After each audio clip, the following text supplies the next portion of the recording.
Aïe,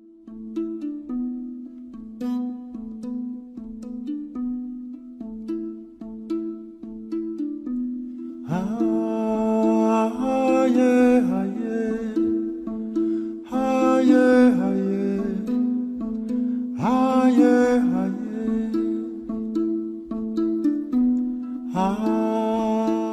Après plus de 20 ans de pratique professionnelle, journaliste au niveau d'un service public qui s'appelle la RTS, je me suis appliqué un adage bien connu de chez nous.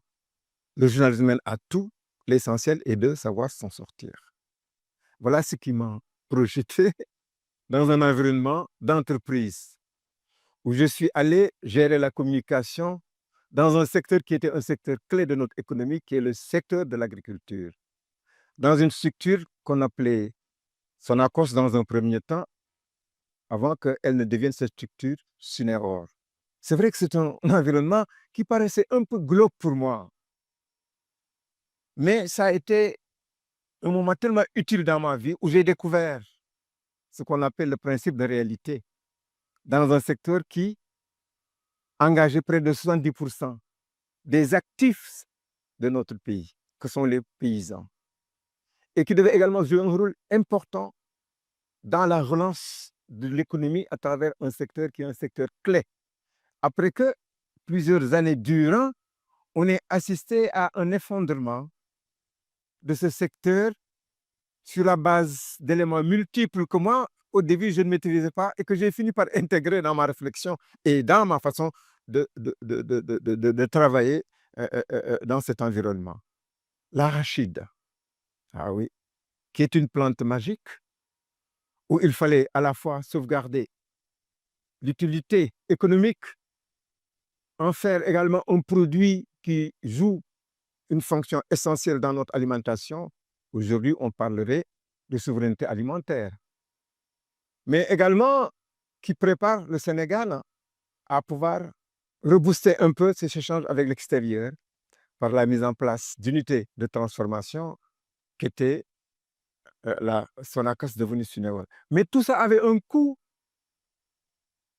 et la structure avait des problèmes qui étaient des problèmes liés à un passif économique, à un problème lié à la qualité de l'infrastructure, qui était l'infrastructure de transformation, ce qu'on appelle les usines et les process et tout ce qui va avec.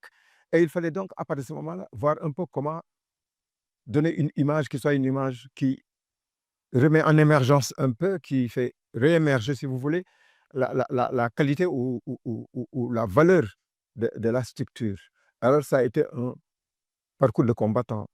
À côté de ce qui avait des fonctions de management, ce qui avait des fonctions de contribution à élaborer la qualité des cadres, la qualité des travailleurs de l'entreprise, le nouvel esprit qu'il fallait développer et établir les bonnes relations avec les producteurs d'arachide. Il fallait que tout ça soit quelque chose dont nous devions tenir compte pour étayer notre présence en tant que chargé de communication pour relancer l'intérêt de l'entreprise. Alors, j'ai assisté au passage d'une société nationale, Sonacos, à une société qui a été privatisée. J'ai été au cœur, pas très au cœur, mais en tout cas, j'ai regardé de loin la nécessité de mettre en avant les facteurs qui déterminent une privatisation, l'offre financière, c'est-à-dire l'achat, et l'offre technique, c'est-à-dire les moyens d'investissement pour relancer la machine de production. Et également, les rapports qu'il faut établir avec le monde de l'agriculture, ce que sont les paysans qui doivent être des éléments essentiels dans la marche de l'entreprise qui transforme leurs produits. Et il faudrait donc rehausser la production, mettre en avant une politique qui va permettre de pouvoir relancer la production par rapport aux intrants agricoles qui deviennent nécessaires, par rapport au soutien aux prix producteurs. Et tout ça était un élément global qui permettait de pouvoir se dire que, tiens, on est devant des paris, on est devant des challenges. Et il ne fallait l'évaluer que vers la fin de l'exercice ou vers la fin d'une évaluation de ce qu'a été aussi bien la société nationale au passage de la société privatisée. Et je crois que c'était ça qui était l'élément essentiel. Ça a été un moment intéressant pour moi, le journaliste que j'étais. J'ai parcouru, j'avais l'habitude de parcourir quand j'étais jeune reporter, mais j'ai parcouru cette fois-ci pour rencontrer des paysans. J'ai compris ce que voulait dire améliorer les conditions de culture. J'ai compris ce que voulait dire apporter un soutien pour des intrants. J'ai compris ce que voulait dire accroître la production. J'ai même compris travailler à mettre des rapports de confiance avec les banques pour pouvoir parfois avoir des éléments de soutien dans la commercialisation de l'arachide avec les banques aussi bien nationales que les banques offshore. Et ensuite, j'ai compris, et c'était là l'essentiel, comment on arrivait à faire de l'arachide un produit qui intervient à un niveau important au niveau de la balance de paiement d'un pays comme le Sénégal. Et je crois que c'est ce qui continue aujourd'hui avec des hauts et des bas, des up and down, comme on dit.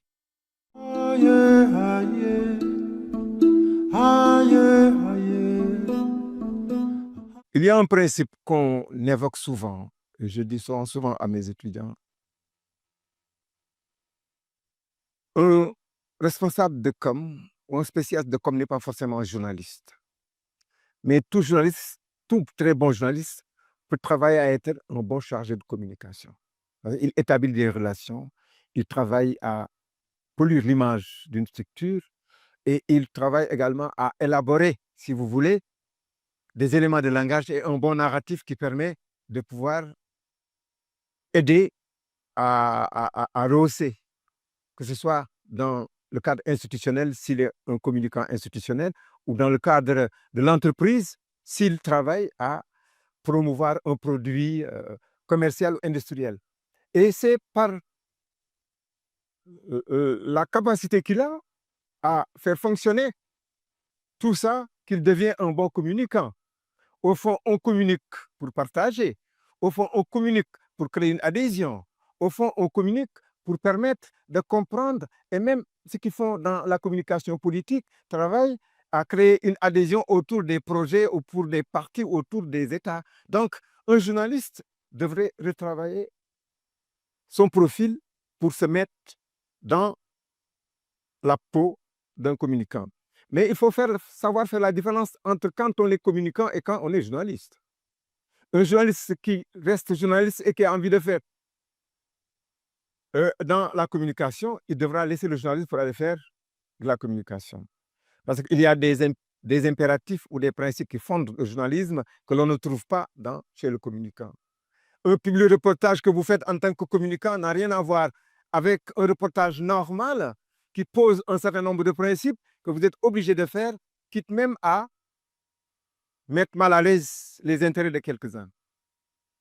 Donc, il y a nécessité entre les deux. C'est pourquoi on fait la différence aujourd'hui entre les communicants et les journalistes. Je ne dis pas que les gens ne peuvent pas se transformer en communicants et qu'ils comprennent que quand ils sont communicants, ils sont dans un parcours de communicants. Quand ils sont journalistes, ils devraient rester journalistes avec les exigences, les éléments qui fondent les principes de la bonne pratique. Ce qui fait ce métier, la maîtrise des genres. On ne peut pas être dans l'analyse de commentaires ou dans le reportage libre et dire que voilà, je vais essayer d'assouplir un peu pour que ça soit moins dans le genre journaliste correct pour aller s'apparenter à du communicant ou à de la communication. Ça n'a rien à voir. Mais c'est dommage que parfois on confond les deux. Il y a certains journalistes qui sont devenus aujourd'hui des communicants et qui continuent de penser qu'ils sont journalistes, mais à mon avis, ils ne le sont plus.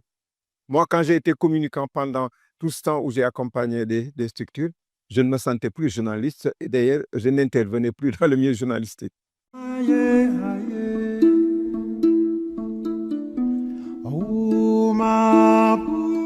Quand la Sonacos est passée de service national à société privée, il y a eu des moments très difficiles. Il fallait relancer la production. Il fallait également remplir les conditions qui étaient à la base de l'offre, c'est-à-dire l'offre financière et l'offre de transformation des structures. Mais il fallait également travailler à élever le niveau des paysans en leur faisant un prix aux producteurs qui soit un prix rémunérateur. Et les paysans attendaient. Et c'est au prix de ça, d'ailleurs, que l'État a choisi de prendre à l'époque, l'opérateur qui avait été un opérateur pour venir faire accepter son offre technique et financière. Mais il s'est trouvé que, bon, ça n'a pas été toujours ce qu'on a pensé et ça n'a jamais coïncidé exactement aux promesses qui auraient dû être les meilleures promesses pour que cela soit. Et là-dessus, il fallait faire une communication qui assouplit un peu les difficultés liées à ça. Et ça a été un parcours très difficile. Et plus tard, les moyens ne suivant pas, la rencontre ou les rapports avec les banquiers ont été souvent très difficiles. Et il fallait réajuster, procéder à des restructurations. Et ce n'est pas ce qui a été attendu. La réponse, ou bien la suite, on la connaît. Plus tard, l'État a repris Suneor et elle est redevenue la structure, une société nationale. Je ne sais pas maintenant si on a aplani les problèmes, mais je pense qu'on engage de nouvelles procédures ou on vogue vers de nouvelles réalités en essayant d'avoir les moyens qui permettent, pour ceux qu'ils pensent, ceux qui ont aujourd'hui le pouvoir, d'apporter des éléments nouveaux.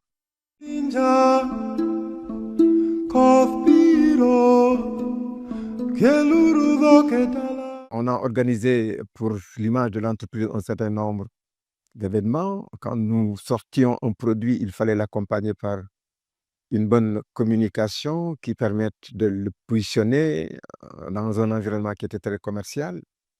Nous avions également dans la sous-région un certain nombre d'obligations que nous avions à ouvrir le marché sénégalais pour des produits qui étaient des produits qui venaient de l'espace UEMOA ou CEDEAO. C'est une exigence qui venait nous concurrencer.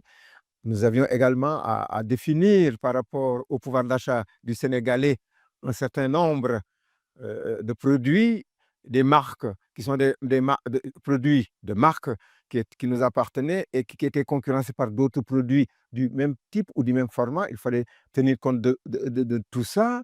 Il fallait également accompagner tout par des communications qui soient des communications qui positivent un peu ce que nous étions en train de faire. Mais l'espace UEMOA ou CEDEAO, c'est un espace qui était ouvert.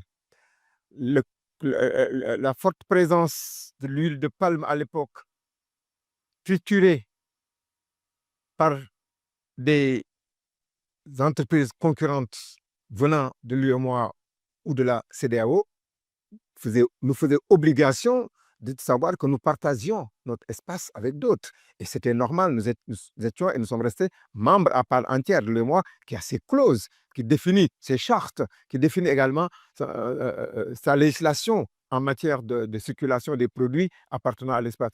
Ça a été des moments où il fallait compter avec. Et il fallait, à partir de ce moment-là, prendre en charge tout cela. Et on a mis en place parfois des rencontres. On a essayé parfois de créer une sorte d'harmonie pour voir un peu comment régler ces problèmes sans donner l'impression que nous piétinions à l'époque les législations ou les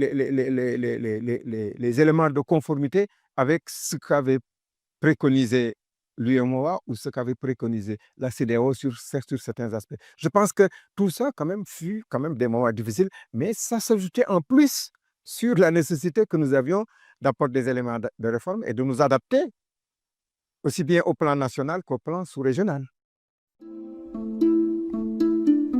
Oh, ma